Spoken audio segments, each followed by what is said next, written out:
The water in Sydney Harbour is regularly dyed blue to please the tourists.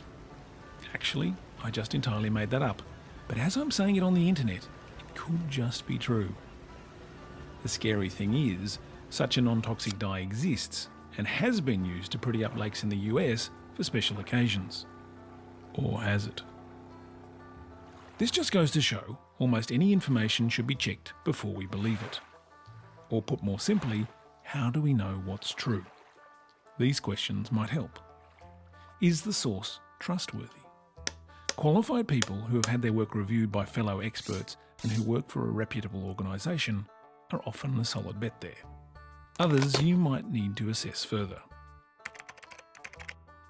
Is there evidence for what's being said? Opinions of peers and community leaders are obviously important, but even then there needs to be more than "I reckon" or "my best friend's sister's boyfriend's brother's girlfriend heard from this guy who knows this kid who's going with a girl who saw."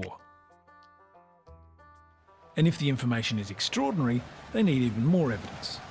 If you say you've discovered the Loch Ness Monster, you might want to show something better than one blurry photograph. Does that evidence dovetail with information from others who have done something similar? The weight of opinion of people who have experience with similar problems, whether expert or not, is usually far more convincing than one guy that no one agrees with. Once we're convinced the information is reasonable, how do we act on it? All action, or inaction, is accompanied by uncertainty and some risk. Familiarity plays a big part. Driving a car, flying in planes, eating kebabs from a food truck, swimming in the ocean, or deciding whether or not to take an umbrella to work all require some assessment and acceptance of risk. So how might we assess information to make decisions about drinking water reuse? How safe is it?